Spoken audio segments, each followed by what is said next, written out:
Em letras brancas sobre fundo preto, Ministério da Cultura e Petrobras apresentam Voo Livre Petrobras, História. Companhia Brasileira de Teatro. Olá, gente, eu sou Márcio Abreu, eu tô Um homem aqui branco, calvo, com para barba falar um grisalha e pouco camisa com preta. vocês a respeito do Voo Livre. Voo Livre é uma plataforma de criação, de performance, de pesquisa e de compartilhamento que eu criei junto com a Companhia Brasileira de Teatro, meus companheiros da companhia, Nádia Naira, José Maria e Cássia Damasceno, para pensar o nosso fazer e imaginar novas maneiras de compartilhamento dos processos criativos. Então, no contexto de criação da nossa peça mais recente, que se chama História, e que estreou em Curitiba neste ano de 2026 e que segue em temporada em repertório, nós fizemos 3 edições dessa plataforma chamada Voo Livre. Uma em Manaus, com artistas de Manaus e convidados de outras regiões do país. Uma em Brasília, da mesma forma, com artistas de lá e artistas convidados. E uma em Salvador, exatamente com artistas de diversos lugares e também de Salvador. Essas experiências resultaram em um conjunto de performances que vocês vão assistir daqui a pouco. Eu queria falar ainda que o Voo Livre é uma possibilidade de ocupar o espaço da criação numa dimensão também de intercâmbio e de estudo em ação. E esses estudos em ação são sempre na presença do público. É evidente que assistir uma experiência de criação e de arte ao vivo, no vídeo, a gente deixa de ter relação com os aspectos presenciais daquela experiência, mas ainda assim pode ser uma possibilidade de acessar aquilo que a gente propõe no conjunto de ações que a companhia vem fazendo ao longo dos seus mais de 25 anos de atividades ininterruptas. Então a gente tem uma alegria muito grande de poder compartilhar com vocês uma parte dessa experiência.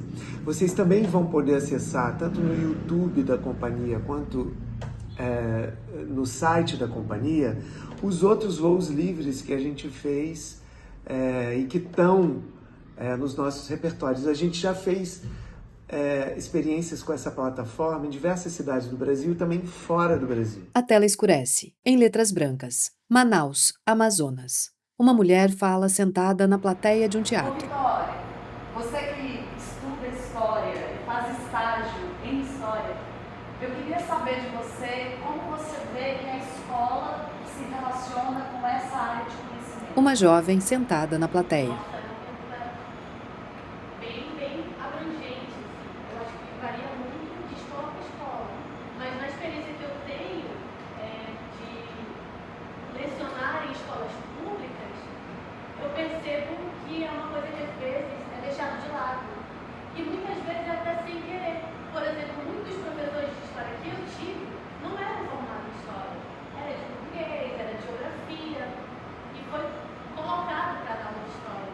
Então, é uma relação que muda muito, que varia muito, mas que é muito importante, não dá para negar que é muito importante, mas na experiência que eu tenho no ensino público, eu sinto que às vezes falta. Outra jovem em pé ao lado da plateia. Isso também acontece com quem é da área das artes, né? Por exemplo, eu estou fazendo licenciatura em teatro e eu acho que posso contar nos dedos quantas vezes eu tive de fato uma professora que foi licenciada em teatro, foi música, dança, arte de maneira geral. E isso afeta muita gente, né? Principalmente quem é artista, mas mesmo que não seja, por exemplo, teatro, ele ajuda tanto na nossa perspectiva de criança, no nosso cognitivo, no nosso social, e isso muitas vezes é tirado da gente, né? Enfim, Isla, essa primeira vez aqui em Manaus, né?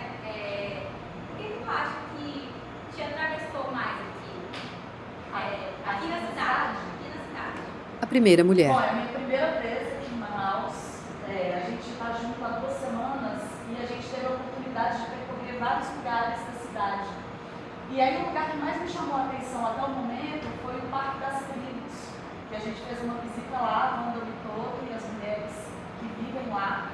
E foi uma experiência muito importante para mim, inclusive, de ver o movimento das mulheres indígenas aqui em contexto urbano, comparar com o movimento de mulheres indígenas em contexto urbano da minha cidade, traçar esses paralelos e pontos de encontro e diferenças entre umas e outras. E isso é muito doido, porque todas elas sempre falam muito de educação, né? E a gente falando sobre isso. Ela gesticula com a mão. Essa questão, né, de ser um professor de português que vai dar aula de história, de um professor de artes visuais que vai dar aula de teatro, isso tem sido, pelo menos da época que eu estava fazendo licenciatura em teatro, era um debate muito importante e que a política bolsonarista, eu sinto que ela brecou o avanço desse debate, assim, né? Quando, por exemplo, eles tiram, né, a importância das aulas de história, filosofia. Eu acho que breca também um espaço formativo dos professores e especializado nessa área, que é fundamental para as escolas públicas, né? As escolas públicas são uma das políticas públicas que eu considero mais importantes do nosso país, né? Junto com o SUS. E não sei, eu fico pensando sobre isso, sabe? Se a gente pudesse ter seguido em frente, né? Agora a gente pode um pouco, mas se não tivesse rolado esse break, como que a gente já não teria avançado, por exemplo, nisso, né? De um professor de história, da aula de história. E aí eu queria saber de você, Miriam, que você também está fazendo estágio em teatro, né? Em educação. E aí eu queria saber como tem sido agora desse outro lado. Você primeiro como estudante na escola e agora como professora, né? Nessa área. Nossa, A jovem que está de pé. Porque a gente nunca sabe o que a gente vai esperar. Por exemplo, no meu estágio que era com as criancinhas, era muito mais divertido. As crianças estavam muito mais aptas a estarem ali com a gente, presentes. Só que com a pré-adolescência já não é bem assim. Eu estou numa escola onde não tem... Coloca a mão nos olhos. Eu acho que assim, tem escolas e escolas, mas essa escola que eu estou é desorganizada, não tem vigilância nenhuma, não tem segurança nenhuma. E os professores também são desorganizados. A professora de artes, ela não está dando aula de artes, ela está só cortando rifa para arrecadar dinheiro para a escola. Não sei para quê. E a gente não vê ela dando aula. E a gente está lá o tempo todo tentando fazer com que isso aconteça, mas é muito difícil, porque a gente vai lidar com isso sempre, com essas perspectivas querendo ou não negativas, e como é que a gente faz também, nós, como professores novas, para tentar talvez sair desse sistema e fazer uma diferença. A jovem sentada. É difícil, né? Porque recentemente foi o dia do professor de história e eu vi uma notícia que dizia que, no dia do professor de história não, no dia do professor, que dizia que o número de professores se formando a cada ano está diminuindo. E quando a gente vê esses relatos, ouve esses relatos e até percebe a nossa própria história, a gente vê o quanto que a educação é fundamental para a construção do ser social, do ser político, do ser humano também. A construção de percepção do mundo. E não puxando sardinha para a história, mas percebo como que a história é também importante para isso. Você falou que a história, durante o processo que nós percorremos até aqui, Ela se levanta. a gente permeou muito para a história, né? A gente visitou muitos lugares e conheceu a história desses lugares aqui em Manaus, principalmente aqui do centro. Desce da arquibancada para o palco. Se posiciona diante de um microfone.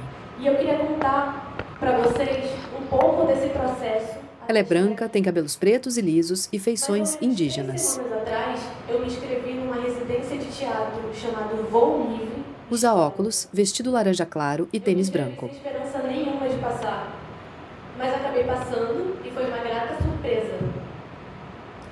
Aqui, com todas essas pessoas, no primeiro dia, foi proposto que nós trouxéssemos um objeto nosso, que tivesse alguma relação com a gente, com a nossa história, com a nossa memória. E eu trouxe um livro como esse. Mostra um livro com capa Eu rosa. recebi um vestido de criança e eu performei uma criança. O palco tem piso branco e cortinas pretas. Nesse primeiro dia, foi o dia em que todos nós nos conhecemos. Miriam, Zé, Rafa, Gi, Ídila, Márcio, Nádia, Uma, Kay, Nath, Gabi, Lai, Exaú.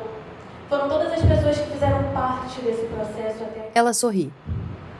E o Felipe também. Que tá À esquerda do palco, uma intérprete de Libras sinaliza. Nos dias seguintes a esse primeiro dia, nós servimos de guia para nós mesmos, aqui em Manaus, aqui na cidade, aqui no centro.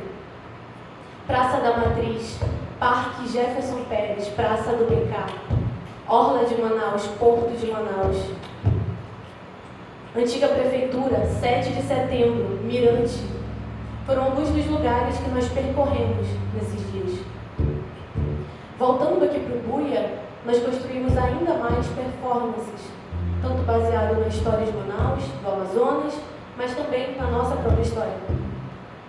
Numa dessas, eu recebi de presente do Rafa, a mãe dele, a dona Maria Célia, uma cigana bordadeira.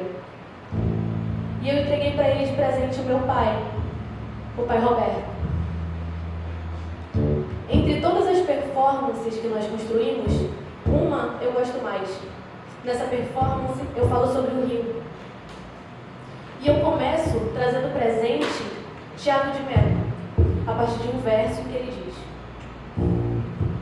Ela abre o livro e lê. Como um rio nasce de outros, saber seguir junto com outros, sendo e noutros se prolongando, e construir encontro com as águas grandes do oceano sem fim. Novamente. Como um rio nasce de outros, saber seguir junto com outros, sendo e noutros se prolongando, e construir encontro com as águas grandes do oceano sem fim. Fecha o livro. Junto com esse trecho, eu trouxe também uma música chamada Amazonas Moreno, da banda Raízes Caboclos, que quem é manauara certamente conhece. Junto com essa música e com esse trecho, eu trouxe também um paneiro. Ela coloca o livro no chão. Duas mulheres entram no palco, uma por cada lado, carregando paneiros, grandes cestos de palha. Uma delas entrega o seu paneiro à mulher que está falando. Eu dancei, eu performei, eu interagi e eu vesti esse paneiro. Elas colocam os paneiros na cabeça e cobrem o rosto. Os cestos têm formatos arredondados, de diferentes tamanhos e estampas. As três ficam perfiladas no centro do palco. Eu trouxe também relatos. Relatos de ribeirinhos daqui do Amazonas. Num deles, um ribeirinho dizia que onde quer que ele estivesse, se ele estivesse com outras pessoas, ali haveria história. Numa mesa de café da manhã, de almoço, de jantar, numa roda de trabalho. Onde quer que houvesse um montinho de pessoas reunidas, ali havia história. Ela fala com o paneiro cobrindo o rosto, como um grande chapéu. Ele disse que aprendeu com seu pai a ter paciência. Que para tudo precisava de paciência, até para tecer um paneiro. Porque se não tivesse paciência, não dava certo. Numa dessas histórias também, ele conta que aprendeu com sua avó a não ter medo. Porque, segundo ela, quem tem medo sofre mais. Com isso, eu trouxe também um trecho de uma música dos Bois Bumbás de Parintins, especificamente do Boi Caprichoso, que diz o seguinte: por medo, um Deus afogado no preço, calado por um livro preto, o impunham crimes, chifres. E ele diz: se um dia eu fui sonho, hoje eu sou pesadelo. A partir daí, novamente, eu trouxe presente Tiago de Mello, num trecho crítico de uma carta em que ele diz: depois, os chamados brancos, com a cruz e o arcabuz, os sangues que o ajudaram a compor uma nova etnia ao longo de 5 séculos de aventura. Faz o 5 com a mão e gesticula. Aventura essa que se prolonga ainda hoje, marcada pelo signo do desamor, só que cada vez mais feroz. Extração, saque, destruição, extermínio do mais verde pedaço do mundo, sustentado pelos meridianos do mistério e do milagre. Como quando essas águas foram navegadas pelas quilhas das primeiras caravelas, os de fora continuam a chegar, cada vez mais poderosos de ciência e de cobiça. Já chegam sabendo onde estão as mais preciosas riquezas da floresta, até aquelas que dormem debaixo do seu chão. Tiago de Mello, 2005. Imagina comigo um país. A mulher à esquerda, que usa vestido roxo e tênis marrom. Imagina comigo um país. Ela gesticula com as mãos e está com um paneiro bege cobrindo o rosto. As três fazem uma coreografia, como se desenhassem um mapa do Brasil no ar, primeiro com uma mão, depois com a outra, de norte a sul. Uma linha que corta duas regiões desse país. Traçam uma linha horizontal no ar, tiram os paneiros. A jovem da direita, que usa blusa marrom e calça verde, vai até o microfone. Imagina comigo um país afogado em sangue. As outras duas saem do palco. Logo após a performance da Vitória, eu trouxe comigo algumas informações de recortes de jornais que eu peguei lá em 2022, de um outro processo, e também do livro do José Porfírio de Carvalho, chamado O Aimiri Atruari, a história que ainda não foi contada. Ele começa a história lá no século XIX, mas eu escolho um ano, 1905. Ela tem a pele morena e os cabelos louros encaracolados. Invadiram as terras de Aimiri Atruari e mataram a sangue frio um indígena daquela nação. Não se sabe bem se foi somente um indígena.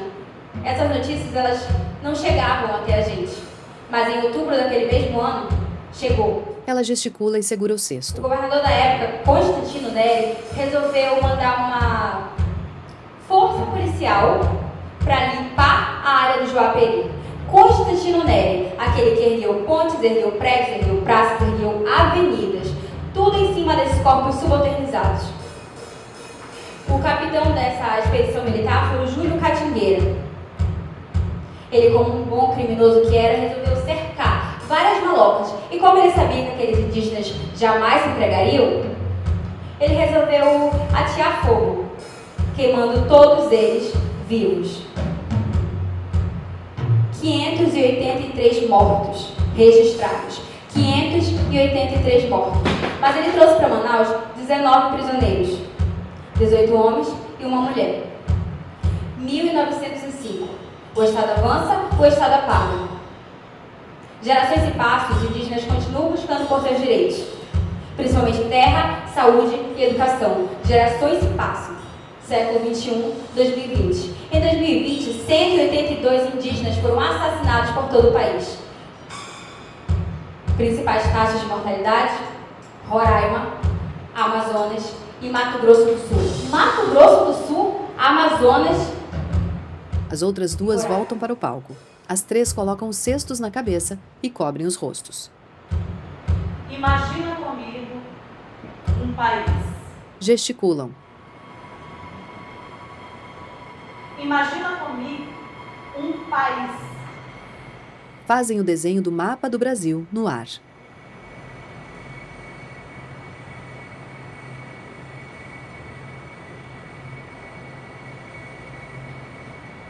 Uma linha que corta duas regiões. Fazem uma linha horizontal no ar. 1970, ditadura militar. Quando eu estava em Belo Horizonte, Tiram os cestos. A mulher vestida de roxo.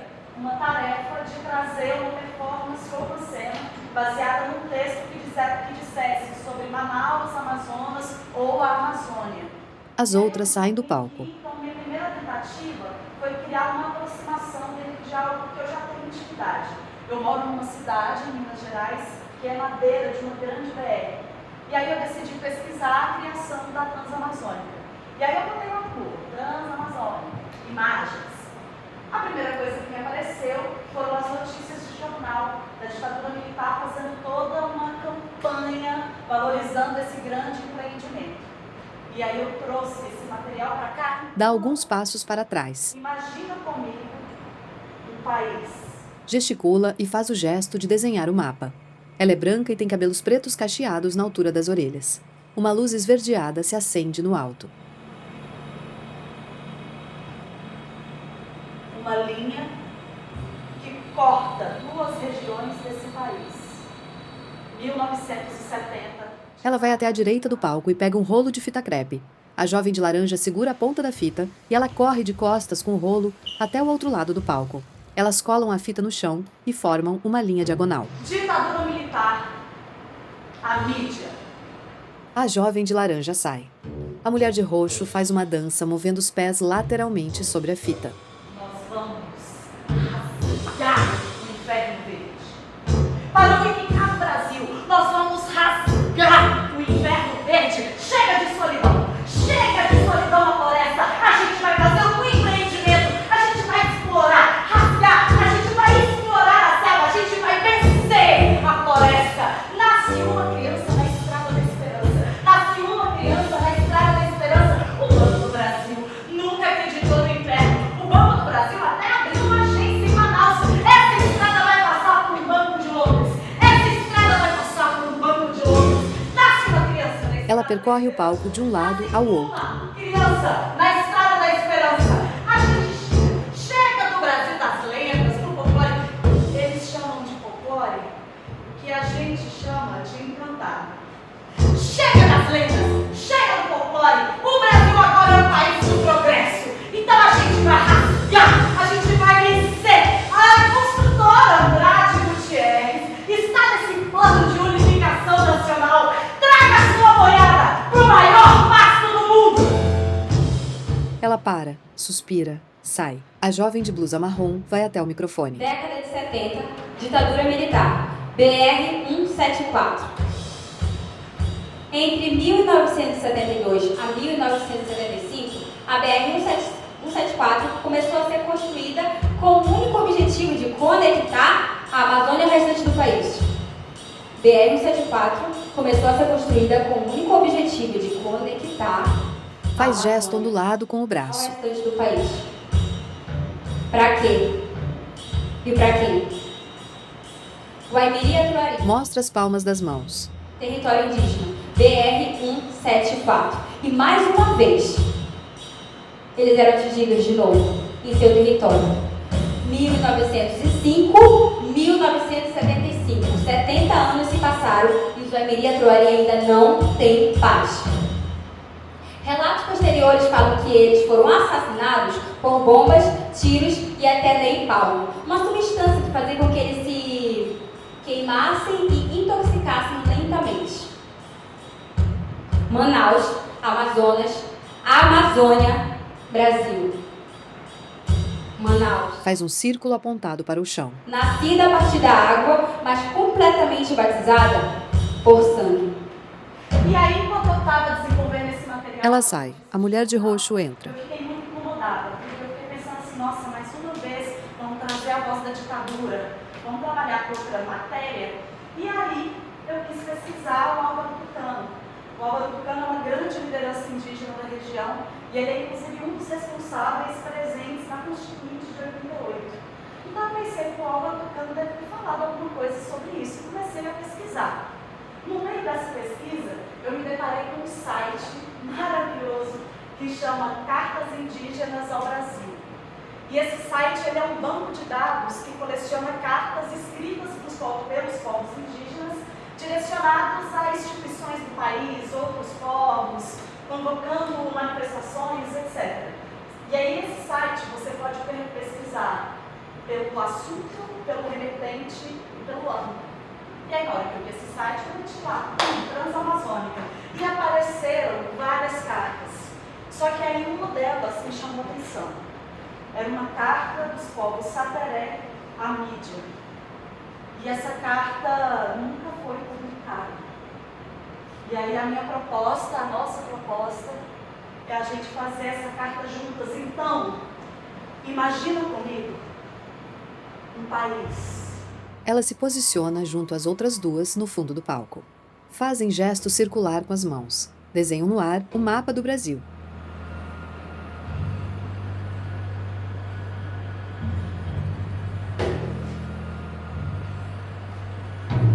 Uma linha que corta duas regiões desse Fazem uma linha horizontal no ar. 1979. Estão ao lado da intérprete de Libras. A mulher de roxo pega a fita crepe, a intérprete segura a ponta e ela corre de costas até a frente do palco, traçando uma linha diagonal. Pega o pedestal do microfone e leva ligeiramente para a esquerda do palco. Vai até a lateral do palco e pega um papel dobrado. Um homem indígena sateré. Um homem indígena sateré, escrivão. Um homem indígena sateré, escrivão, escreve uma carta. Um homem indígena sateré, escrivão, escreve uma carta dita pelo seu povo. Um homem indígena sateré, escrivão, escreve uma carta dita pelo seu povo à imprensa. Um homem indígena sateré, escrivão, escreve uma carta dita pelo seu povo à imprensa. E essa carta nunca foi publicada. Ela se perfila às outras. Elas se olham, fazem sinal afirmativo com a cabeça e andam alguns passos para frente. Se aproximam do microfone. A mulher de roxo abre a carta. 1979. Espaço. De Antônio Ferreira Sateré para a mídia. Espaço. Nós, índios Sateré Maué, vírgula, estamos sabendo que estão querendo abrir uma estrada, parênteses, rodovia, da Maués para Itaituba, vírgula, que irá de encontro com a Transamazônica, parênteses, já desmataram 15 quilômetros em Maués. Em um telão ao fundo, fotos de desmatamentos. Realmente, é muito bonita a história do, aspas, progresso, mas nos deixou muito triste, porque essa estrada vai cortar nossa terra no sentido leste-oeste, ponto. Por que tanta maldade com nós índios? Interrogação. Que fizemos aos, aspas, civilizados para merecer tanta ingratidão? Interrogação. Nós não queremos que essa, aspas, praça de desgraça passe por dentro da nossa área. Dois pontos. Para onde irá a nossa caça? Interrogação. Nossos igarapés, por onde passam nossas igalhas, que serão cortadas por pontes e tubulações, ponto. Para onde irá a nossa água, que bebemos sem gosto de óleo queimado? Interrogação. Nossas filhas e filhos, vírgula. Quem poderá garantir que não serão prostituídas? Interrogação. E se garantirem, vírgula. Até quando? Interrogação. Para onde irá o Curupira, vírgula, Juma e Mãe do Mato? Interrogação. Nossa terra, ponto. Quem garantirá a não colonização? E até quando? Interrogação. Nossa mata, ponto. Quem garantirá que não será extinta? Interrogação. Os bandidos, vírgula, ladrões e assassinos, vírgula, não se infiltrarão no meio de nós, vírgula, vestidos com capas de bons cidadãos? Interrogação. Nós temos notícias dos nossos irmãos, dois pontos, Yanomami e Makuxi, vírgula, que as rodovias os consumiram e continua conseguindo, ponto. Finalmente perguntamos, dois pontos, e a nossa cultura? Interrogação. Será que o branco entende como cultura, dois pontos, uma ou várias estradas de carro? Interrogação. À soma de todas as vantagens que ela venha nos trazer, preferimos as desvantagens sem a estrada, ponto. Espaço. Resta-nos solicitar que todos se juntem em nossa defesa, vírgula. No telão, fotos aéreas de vastas áreas desmatadas e degradadas. As mulheres se olham. Nas esperança de que pelo menos retarde nossa provável extinção, ponto. Foto de um indígena com cocar em um helicóptero observando o desmatamento. As três mulheres olham para o público com expressão séria. Se olham entre si. Obrigado, ponto. Antônio Ferreira, vírgula, Tuxi. A mulher de roxo pega o pedestal com o microfone e sai. As outras duas também saem. A cortina do fundo se abre e revela uma grande janela com molduras quebradas. Duas mulheres entram no palco. Uma delas é mais baixa e anda na frente.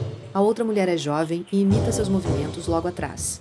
Elas percorrem o palco, vêm para a frente, andam de costas até a frente do telão, que tem a foto de um homem indígena. A mulher baixa lança para o alto um papel dobrado fino e comprido, que se abre com o movimento. Ela lê. Amazônia, interior, ribeirinho. Ela faz um movimento sutil com o corpo para os lados. Olha para o alto, dá uma volta sobre si mesma e volta a ler. Arruda, Alecrim, Guiné, Indiroba, Corama. Se olham. Sebo de Holanda, água, chá, fogo, velas. Reflexo, céu, mãos.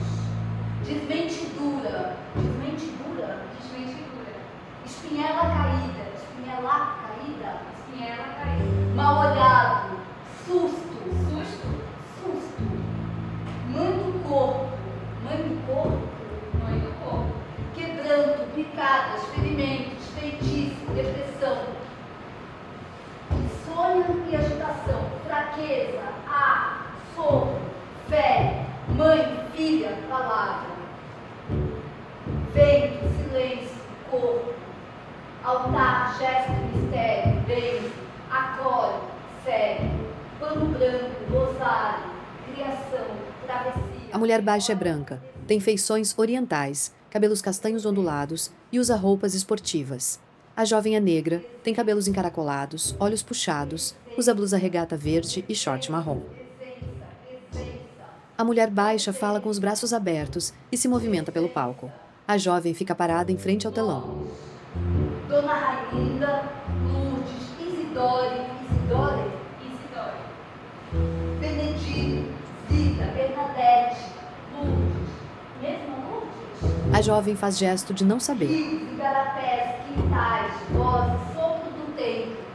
Sopro do tempo. Permanência, corpo, resistência, sabedoria, aprendiz. Manaus, Amazonas. Amazônia, cidade, interior, beira de rio. Ervas, alecrim, guiné, manjericão, civeira, arruda, que é uma plantinha que a gente deixa na frente da nossa casa. E aí, se ela murchar e morrer, é bom que ela sugou toda a energia negativa daquela pessoa que visitou a tua casa. Quem foi? Não faço a mínima ideia. Às vezes, a energia negativa é você mesmo. A jovem vai para o centro do palco. Civeira, o chá de civeira, nossa, o chá de civeira é ótimo. É 1000 vezes melhor até do que a camomila, pelo menos eu acho. O chá da casca do cajueiro e da casca da azeitoneira, com a folha da guia da goiaba. A folha da guia da goiaba, ela é desse tamanho, mais ou menos desse formato, assim, e nasce todo. A mulher baixa faz uma coreografia pelo palco, movimentando o papel como se fosse uma fita. Vocês sabem o que é andiroba? Andiroba que é um excelente remédio. E a gente pega o algodão, chucha a mandiroba, coloca na ponta do dedo, enfia na garganta e puxa o catarro. Te quebra. A fitinha vermelha que a gente coloca no pulso esquerdo do bebê para evitar que ele pegue quebrando ao olhar, inveja. A corama, isso mesmo. Corama é uma folha mais ou menos assim. Desenha o formato com os dedos no ar. Enfim, é uma folha e ela possui algumas coisinhas assim que parecem espinhos nas pontas. Não são espinhos, mas parecem. E aí eu lembrei que, quando eu era pequena, em determinado momento assim, sabe só porque no quintal da minha casa tinha uma colmeia de abelhas. E eu tenho alergia à picada de abelha. E todo santo dia a gente era picado por essas abelhas. E aí minha mãe fazia um remédio que era mais ou menos assim.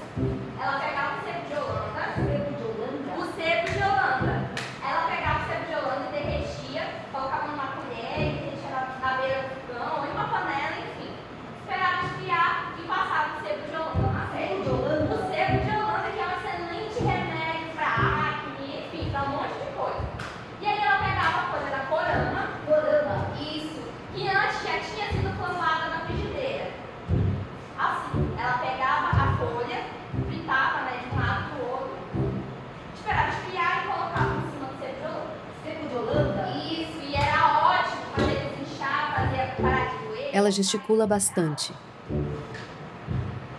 Desmentidura. Desmentidura. Desmentidura. Bom, eu tive que perguntar pra minha mãe, porque nem eu sabia o que é. Desmentidura. Desmentidura. Isso é como se fossem pequenos deslocamentos de pequenas musculaturas e articulações. Isso faz com que a gente sinta muita dor.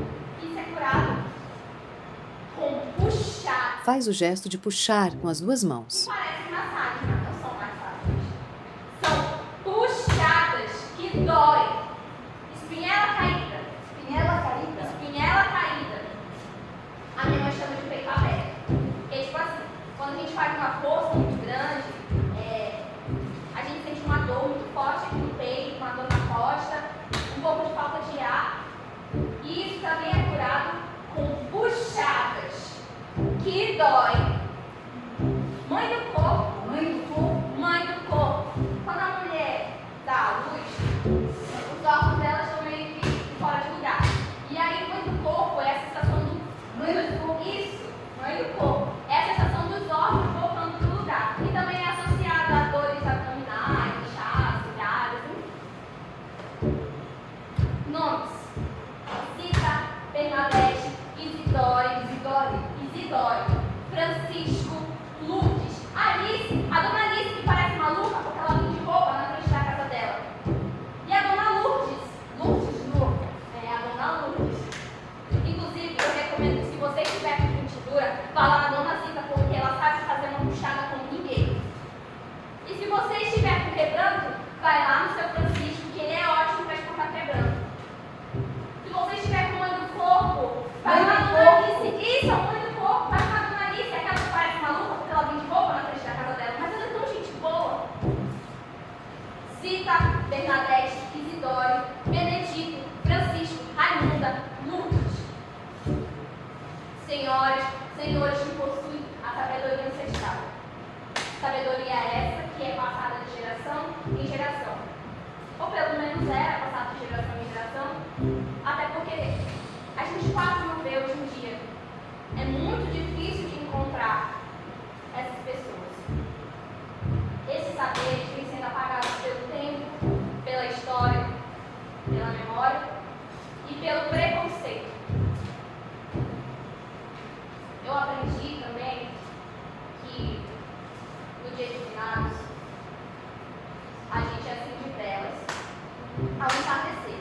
5 horas da tarde, a gente acende velas e reza. A mulher baixa circula o palco fazendo a coreografia. E canta.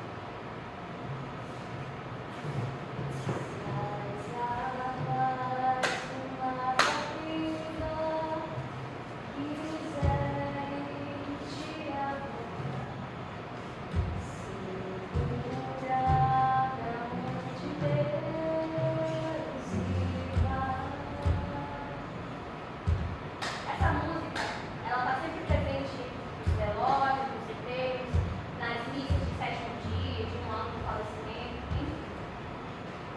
Tudo isso que eu disse para vocês, eu aprendi com a minha mãe, que aprendeu com a minha avó, que aprendeu com a minha bisavó, que aprendeu com a amiga dela peruana que morava perto da casa dela, lá no interior de Maués, que aprendeu com os ribeirinhos, que aprendeu com os indígenas e que aprendeu com tantas e tantas outras pessoas.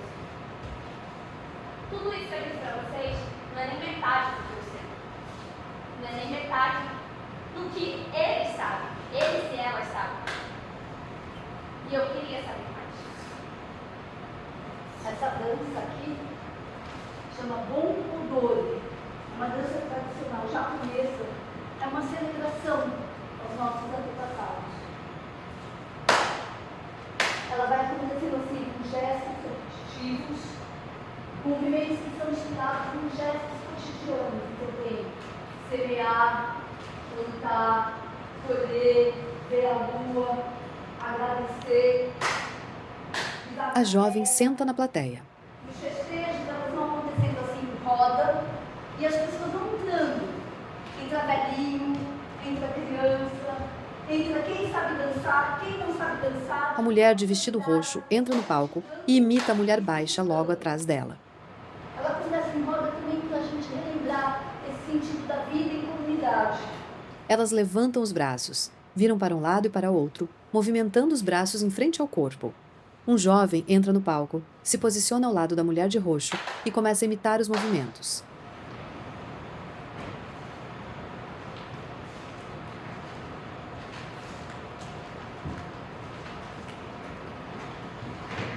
Outra mulher e a jovem de blusa marrom entram e seguem a coreografia. Eu não sou daqui. É a primeira vez que eu estou aqui em Manaus. Lá em São Paulo, antes de eu vir para cá, eu tive uma memória. Você sabia que já teve campos de concentração de japoneses na Amazônia? A jovem de vestido laranja e outras jovens entram e seguem os outros. Foi assim, no começo da minha viagem para cá. E daí me deu curiosidade de pesquisar um pouco, saber um pouco. Uma adolescente entra em cena e faz os mesmos movimentos. Eu descobri que teve um grupo chamado Porta 6, que era um grupo de jovens imigrantes japoneses, homens, na década de 30, que vinham para cá principalmente para trabalhar na agricultura. Um desses grupos começou a se empenhar no desenvolvimento da juta. Só que não estava indo bem, assim, porque a juta não crescia. A jovem de regata levanta e segue os outros. A juta ficava pequenininha, algo como assim 1 metro, 1,5 metro.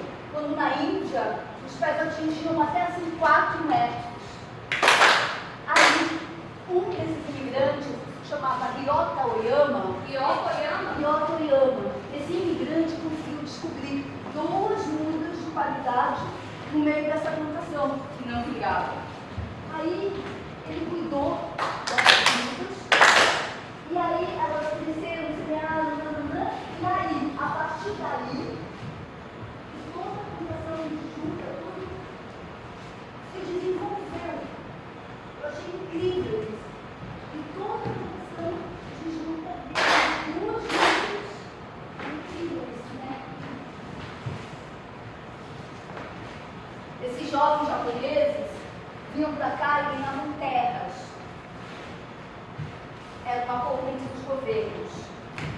Mas eles tinham que se comprometer a chegar e não voltar mais. Eu achei isso muito forte, muito incrível também. Você vir. A mulher baixa para com a coreografia e os outros seguem fazendo. Aí, já aqui em Manaus, chegou um dia que eu ia propor para onde a gente ia na cidade. A primeira coisa que eu pensei foi no rio, no porto. Hoje o rio tem 19 metros e 9 centímetros. No dia que a gente foi, que foi quarta-feira passada, ele estava com 19 metros e 79 centímetros. Situação vazando. No telão, fotos do rio. Vazando. Quando a gente saiu daqui do Buia, foi até o porto. Quando a gente chegou, eu fiquei um pouco surpresa, porque não era tão diferente das imagens que eu tinha visto de fotos antigas. Tinha 2 passarelas de acesso que iam dar no cais. Os outros param com a coreografia. Só que a gente não pôde chegar até lá. Um funcionário chegou e falou, não pode passar por aqui. Foi meio frustrante. Aí eu avistei essa outra rampa de acesso. Ela aponta para o telão. Que acho que ela fica bem mais alta, porque imagino eu que quando enche, é por lá que daria a rampa de acesso. E dava direto no rio e dava para ver tudo do céu. Mas de novo o funcionário falou que a gente não podia chegar até lá. Ela gesticula com os braços. E aí, me deu um impulso, uma vontade, e eu saí correndo até essa rampa.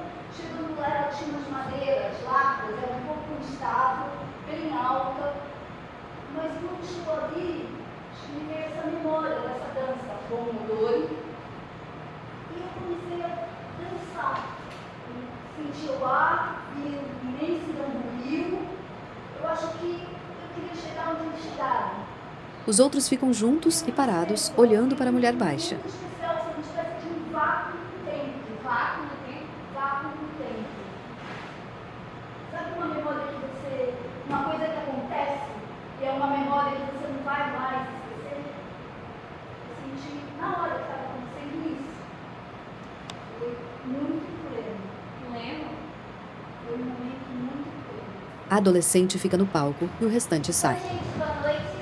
A gente está no Buriatiara e fica no centro histórico de Manaus. Aqui atrás... Aponta para trás. Do meu lado aqui fica a Praça do Congresso e o IEA. Para lá fica a Alfândega. E na minha frente, atrás de vocês, está o Teatro Amazonas.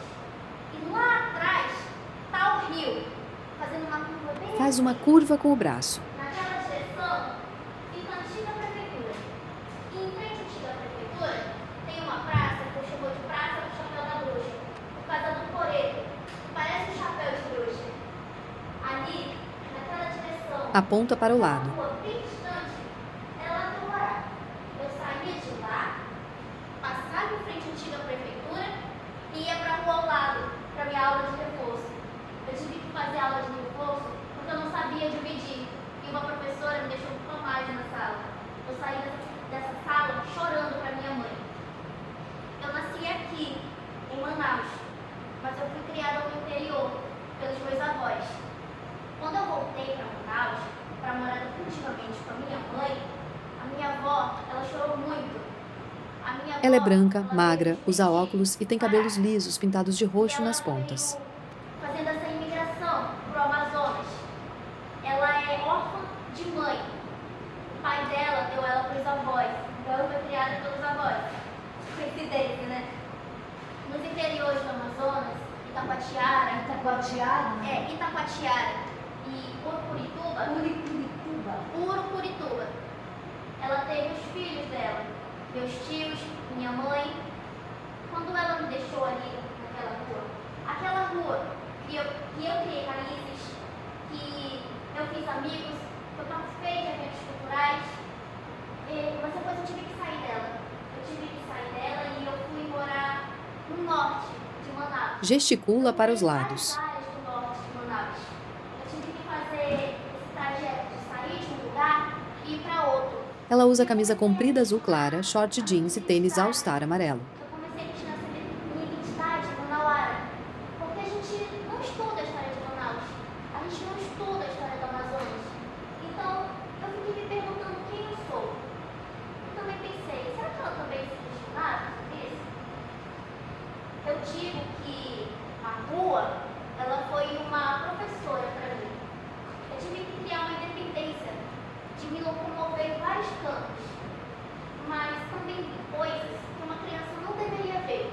Eu vi blitz tirando jovens negros de ônibus, eu vi 2 caras no ônibus que eu estava com terçado. Terçado?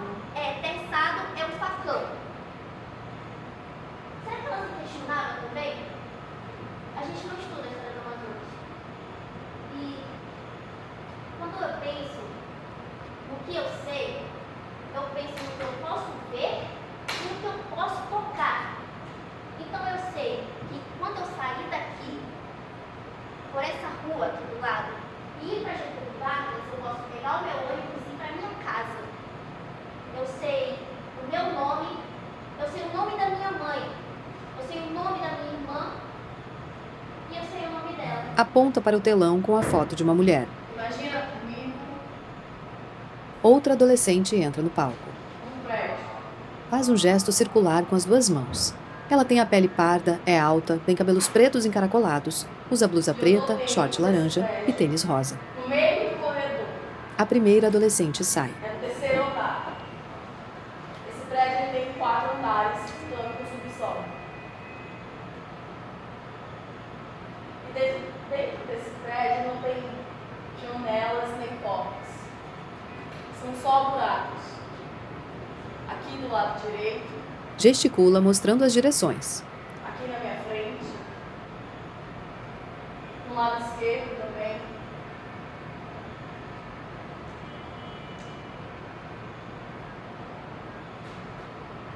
Quando eu olho pro lado direito, eu vejo um colchão ali no chão. Tem um lençol vermelho. Tem vários tijolos, um em cima do outro, como se fosse uma prateleira, sabe? E aí em cima tem vários itens pessoais.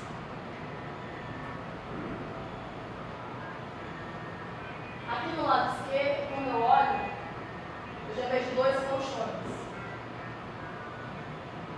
tá sujo. O outro também, mas ali tem 2 lençóis agora. Um azul e um branco. Tem várias panelas, vários itens de cozinha. Olha para o alto. Aqui em cima, eu ouço muitos passos. Eu ouço muitas vozes de crianças também, como se elas estivessem brincando. E aí eu subo no quarto andar. Quando eu chego lá, eu vejo que é tudo muito claro, não tem telhado. E é curioso, porque eu só vim notar esse prédio quando eu morava lá perto. No telão, foto de um prédio. Aqui atrás é a Saldanha Marinho, tem o Alfredo Cunha. Então lá da minha janela, eu vi essas pessoas, principalmente ali no quarto andar, de noite. É um horário que tem mais gente, onde tem mais concentração de pessoas lá. Eles ficam ouvindo músicas, ficam dançando. Em poucos andares tem gente de noite, fazendo várias coisas. Que foi nessa época também que eu montei esse prédio, que eu descobri que antigamente era um prédio onde estudantes universitários residiam, que era da UFAM. E lá em 67, mais ou menos, o regime militar confiscou esse prédio, só que eles nunca devolveram. O governo estadual nunca deu satisfação, o federal também não. E ele foi simplesmente abandonado. E pessoas, famílias, ocuparam esse lugar, pessoas que foram abandonadas pelo Estado também. E é interessante que teve uma vez que eu estava passando bem na calçada, bem lá na frente mesmo, tinha um homem sentado lá na frente com uma cadeira de balanço. E ele pegou e falou assim pra mim... Um jovem sentado na lateral do palco. Você não tem medo de ficar andando sozinha aqui de noite, não? Eu estou acostumada. Ah, entendi. Você passa muito por aqui? Toda noite eu passo. Eu moro aqui perto, no Alfredo Cunha. Ah, então a gente é vizinho, né? Somos vizinhos. Olha só. E depois dessa noite, isso virou uma coisa muito comum, sabe? Ele sempre falava comigo. Oi, tudo bem? Tudo bem, você? Você tá bem? Tudo bem, ótimo. Eu também, obrigado. Ou então ele só acenava com a cabeça, e eu sabia que era um sinal de boa noite, e eu via que ele estava ali. E não só ele, como eu percebi, sempre tinha muitas mulheres nesse prédio. Muitas crianças e mulheres ali. E quando isso aconteceu, o que eu queria dizer para ele, na verdade, era que eu me sentia segura, porque ele e elas estavam ali. Não era o que eu estava acostumada. Teve uma vez que eu até cheguei a conversar com algumas dessas mulheres e crianças, e elas me contaram mais ou menos como que é viver um pouco ali. E elas falaram que muitas pessoas falam muito mal de é um lugar sujo, precisa invadir esse lugar. Mas que apesar de tudo isso, é um teto para elas. Um teto onde eles estão ali, eles vivem em comunidade, as mulheres se ajudam. Ninguém passa nenhum tipo de perrengue sozinho. É uma coletividade mesmo, uma comunidade. E eu penso que é isso que move a gente, que é amar e cuidar das coisas, é o que nos interessa mais. E, inclusive, Ela mostra o telão. é uma das casas que tem lá na frente. Na fachada do prédio. Tu viu aqui, ó? E na fachada do prédio tem uma outra frase. Amar e mudar as coisas me interessa mais. Salve as mulheres de beiras de rio. Salve as mulheres indígenas. Um homem passa pelo palco e deixa um pequeno banco na parte central. A vida é reinventável. Uma mulher trans entra em cena.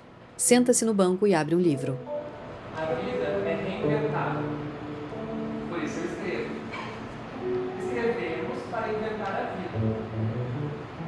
Pelo menos, deveria ser esta a disfunção de quem escreve. Escrevo para inventar a vida. Sou uma funcionária mal paga das palavras.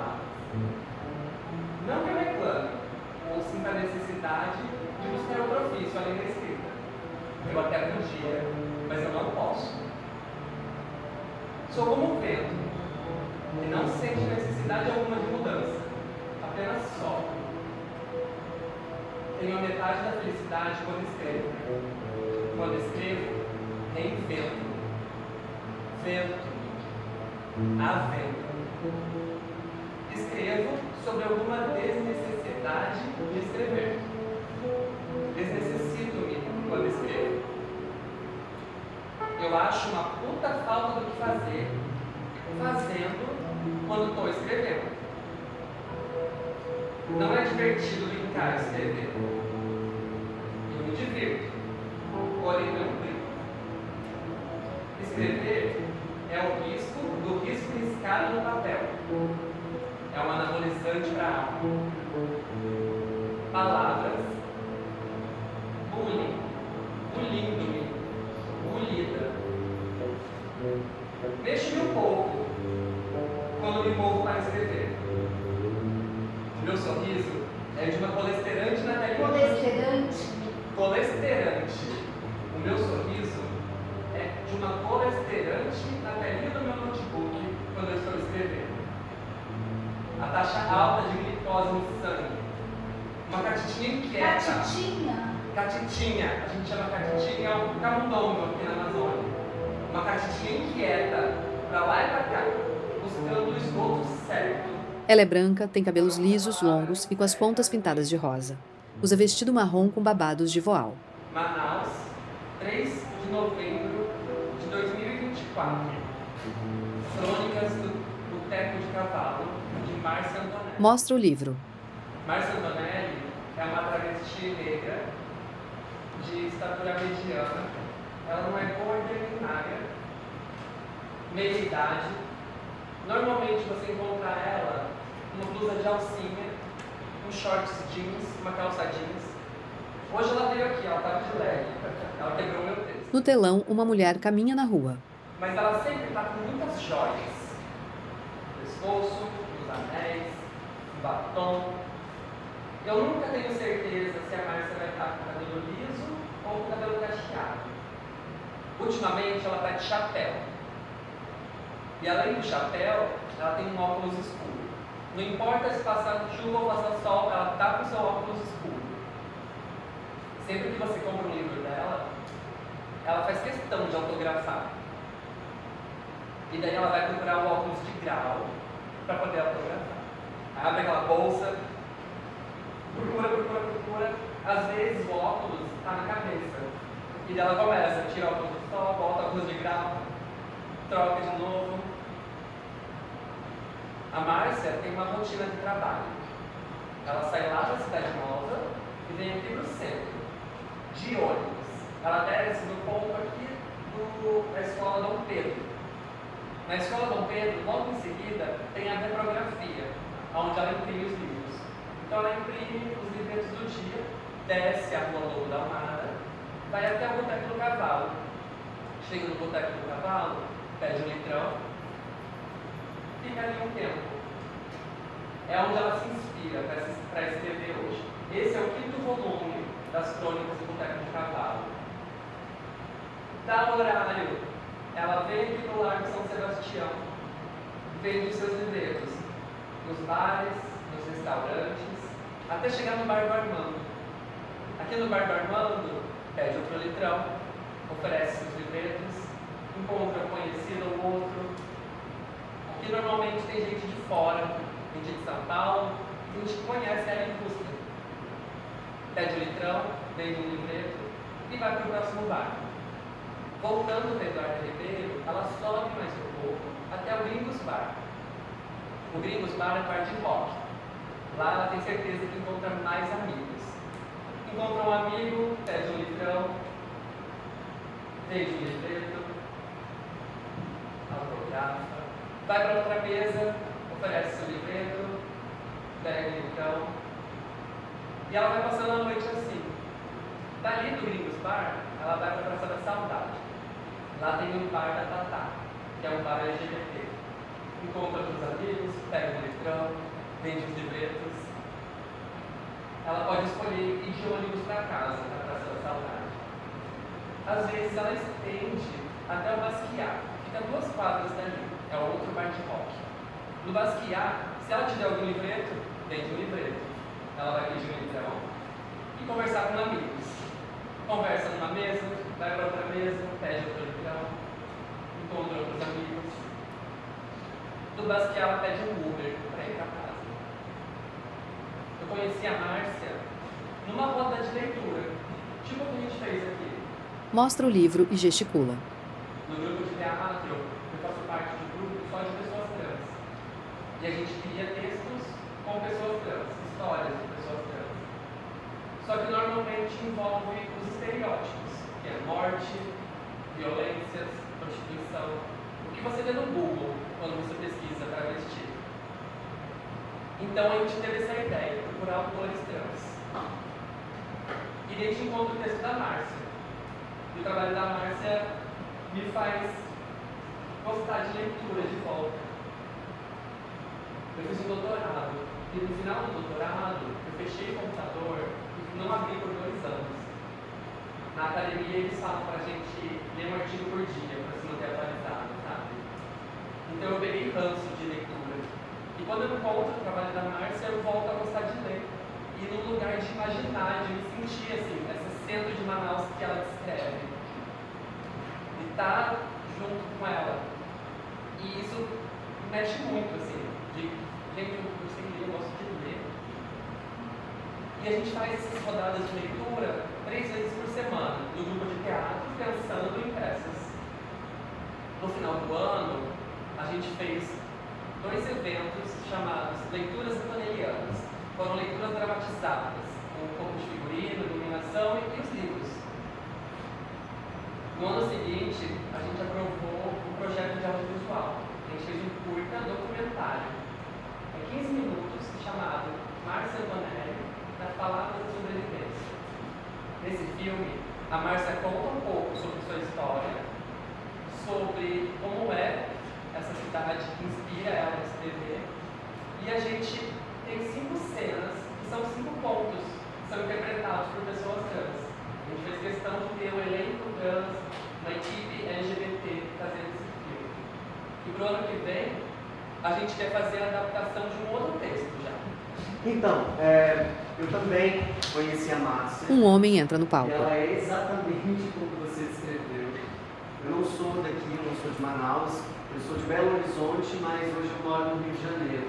E aí é a primeira vez que eu piso em Manaus, nessa residência. E eu conheci a Márcia no 2º dia que eu cheguei aqui. Eu estava num bar, no Gringos Bar, que virou meu boteco preferido. Eu estava lá sentado com a Ídila, tomando uma cerveja, e aí de repente a Márcia apareceu tentando vender os livros dela, e eu comprei um desses livros. E aí eu comprei um livro e deixei aqui do lado, ela falou, sei lá, mais 2, 3 frases e foi embora. E aí, entre um copo de cerveja e outro, entre um papo e outro, eu peguei esse livro para ler e li um conto. E aí eu falei para a Ídila, pelo amor das deusas, olha isso aqui, o texto dela é incrível. E aí eu li mais um conto para a Ídila, e quando eu fechei o livro e li Márcia Antonelli... Está com um livreto nas mãos. Meu Deus, mas eu já ouvi esse nome. E aí eu lembrei que a Cuma, no dia anterior, aqui na residência, tinha falado pra gente, na Márcia, falado sobre o filme, sobre a poesia, o texto dela. E aí eu olhei para trás e vi que ela estava sentada a umas mesas atrás de mim e fui lá falar com ela. Tomei a coragem de ir lá falar com ela, falei, elogiei o texto dela, falei quando eu fiquei impressionado. Ela estava exatamente de óculos escuros, ela deve ter falado 2 frases no máximo, porque provavelmente ela queria mais beber do que falar com um viado que adorou a poesia dela. E aí eu voltei para minha mesa. No outro dia, eu peguei esse texto, esse livro, e dei para a Cuma, que é esse livro que a Cuma acabou de ler o texto, e a Cuma me presenteou também com esse livro. Esse livreto que chama Que Rumo Darás aos Meus Testículos. E aí eu também quero ler um texto para vocês dela. Um texto que chama Um Texto Sem Imagem. Não sei se escrever é algum tipo de trabalho. Tampouco não sei se sei escrever. Só sei que não faço nada senão escrever. Às vezes eu acho que eu sou uma vagabunda tentando ser útil. ou ser útil sendo uma vagabunda. Eu sou uma escritora vagabunda. Se eu tivesse um título qualquer, eu não seria uma escritora vagabunda, mas uma escritora de verdade mesmo, quem sabe. Nunca joguei sujo com os meus leitores. Quando eu saio de casa, sempre às 15 horas, às vezes bem enfeitada, montada de salto, batonizada. Batonizada. Os vizinhos me olham sempre admirados, como se dissessem: lá vai ela trabalhar, ela mora sozinha, dá um duro danado. Na verdade, eu vou beber. Eu vou beber, olhar as pessoas e escrever. Só mais tarde é que eu pego no pesado, vendendo as minhas histórias, muitas vezes trôpega de mesa em mesa, tentando melhorar a minha dicção, moderando meu hálito de cerveja, rindo para não ranger meus dentes e morder as pessoas hostis e estúpidas. Manaus é uma cidade hostil e ela tenta puxar para o tapete. Sempre tem um canalha desses te aconselhando. Por que você não vai fazer uma leitura na Valer, Antonelli? Valer é uma livraria daqui, né? Por que você não vai fazer uma leitura na Valer, Antonelli? Vai comprar ou não? Ah, não, hoje não vai dar. Então vai se fuder, você e a Valer. Ele é branco, tem cabelos pretos curtos, usa barba, camisa listrada sem manga e bermuda branca.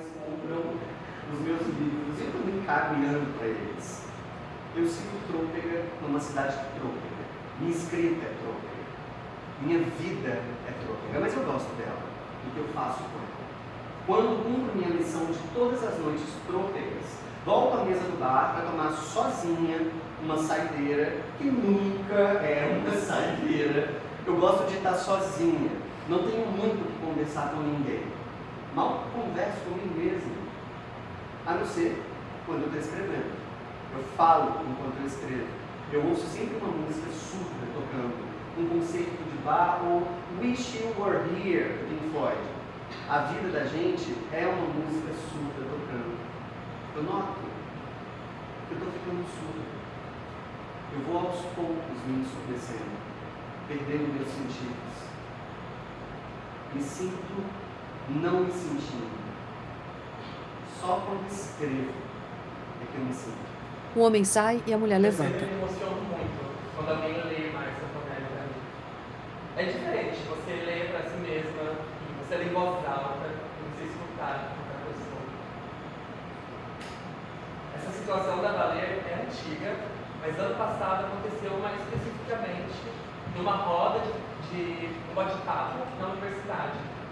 E o cara da Valer estava sendo filosófico com ela. E daí os estudantes se mobilizaram para responder ele, sabe? E eu fico... É muito forte pensar que tem pessoas para defender a gente no ambiente acadêmico, que normalmente é muito positivo.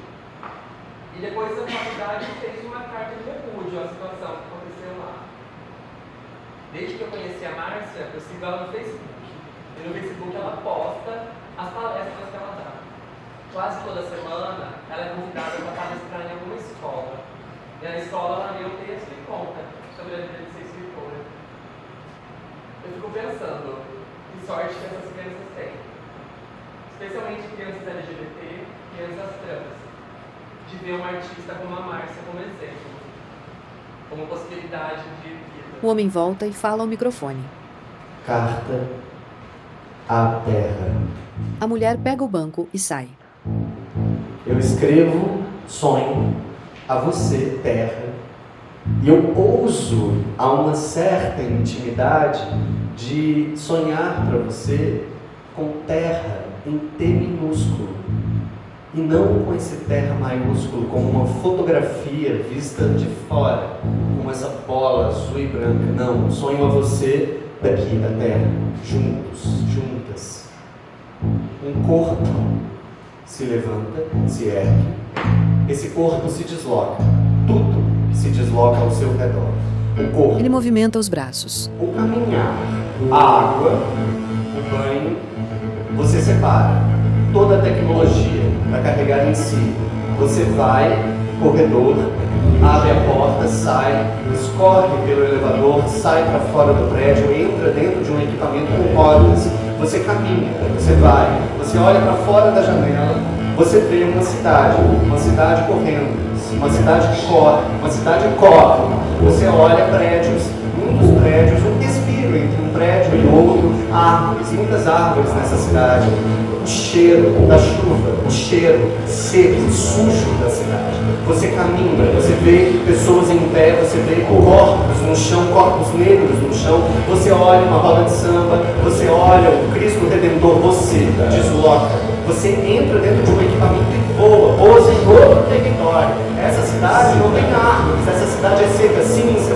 Você está nessa cidade, você conhece essa cidade, você conhece seus amigos, sua família, você, a cidade, beber, boteco, você ensaia a possibilidade de uma outra história, de reestruturar o país a partir dela. Você, um homem, uma mulher, uma caçada. Depois você entra de novo dentro de um equipamento e voa. Vai para uma cidade também já conhecida, uma cidade de pedras, uma selva de pedras. Você desce nessa cidade também seca, também cinza. Essa cidade você gosta do boteco, balada, bar, você conhece amigos, você bebe, você vê um homem sendo roubado, você vê um celular sendo roubado, você olha para uma mulher e pergunta, é ali que fica a sua alegria? Você caminha, prêmio, não ganha, você voa novamente, entra dentro desse equipamento e vai para uma cidade que você nunca pisou na sua vida. Essa cidade é apenas uma fotografia, um livro de história.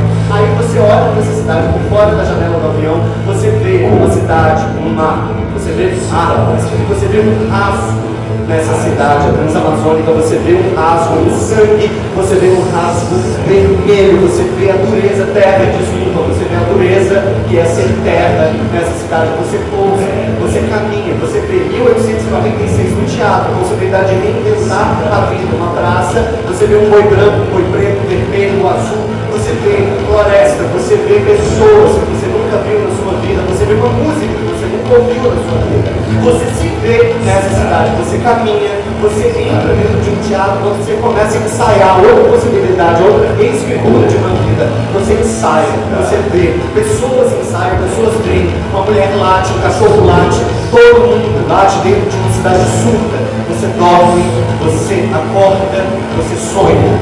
Ele sai rapidamente. A mulher de roxo entra correndo. Sonhei uma vez que eu estava dentro da mata, e aí quando eu olhei para frente, tinha um curupira olhando dentro dos meus olhos. Ela sai e outras 3 entram correndo. A adolescente. Uma vez que eu era meu cachorro. A jovem. Sonhei que girafas estavam passando na rua de casa. A mulher trans. Uma vez eu dormi na varanda, eu sonhei que eu caía pra fora da varanda e eu voava. Outras 3 entram correndo e a mulher baixa chega primeiro ao microfone. Meu corpo estava se transformando em cascudos.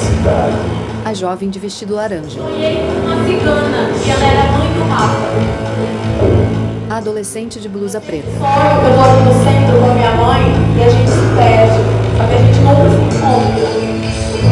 A jovem de blusa marrom. Eu participava do vídeo da Nana Montana, mas eu não cheguei a conhecer ela porque era na beira do rio e eu caí no rio e o jacaré me engoliu. A adolescente alta. Eu morro de medo de sonhar com melancia, porque minha mãe diz que quando a mulher sonha com melancia é porque ela tá grávida. A mulher de roxo. Uma vez eu sonhei que o meu gato era gigante e ele ficava falando em português tudo que eu tinha que fazer no dia. A adolescente magra. Hoje eu sonhei de novo com o apocalipse zumbi. A mulher baixa. Sonhei que meu falecido avô aparecia na rua procurando alguma coisa. No dia seguinte, minha avó morreu. A jovem de laranja. Sonhei com uma sombra e ela dizia, você é minha. A adolescente alta. Uma vez eu sonhei que eu tava fugindo de 3 ladrões, só de calcinha e sutiã. A jovem de blusa marrom. Eu sonhei com um cachorro voador. A mulher trans. Sonhei que eu sabia respirar dentro d'água e eu andava com os pontos no encontro d'água. A mulher de roxo. Uma vez eu sonhei que eu estava cavalgando em cima de um boto rosa. A adolescente magra. Uma vez eu sonhei que eu estava no barco, na beira do rio. Ele afundou. E quando eu afundei com ele, eu acordei. O homem. Uma vez eu sonhei que eu era ator, que eu entrava no teatro, subia no palco, e eu tinha que falar um texto. E eu esquecia completamente esse texto. Nesse exato momento, uma mulher entrava e dizia uma carta. Adolescente de blusa preta. Carta até.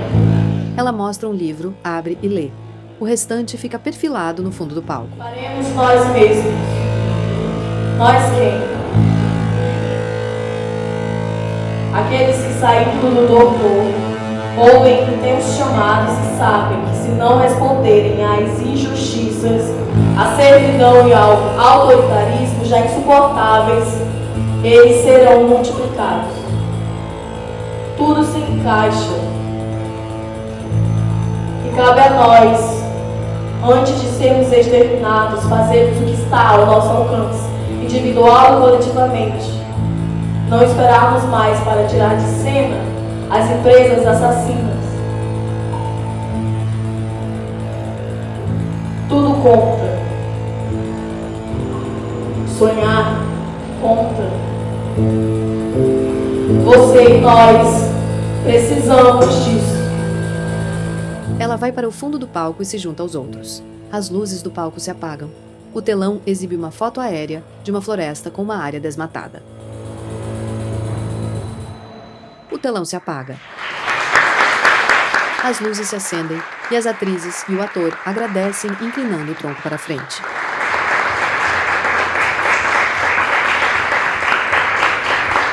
A tela escurece. Em letras brancas, créditos finais. Manaus, Amazonas, 18/10 a 2/11 de 2025. Direção: Márcio Abreu. Coordenação e criação: Márcio Abreu, Cássia Damasceno, Nádia Naira e José Maria. Lei Rouanet. Produção: Companhia Brasileira de Teatro. Apresentado por Petrobras.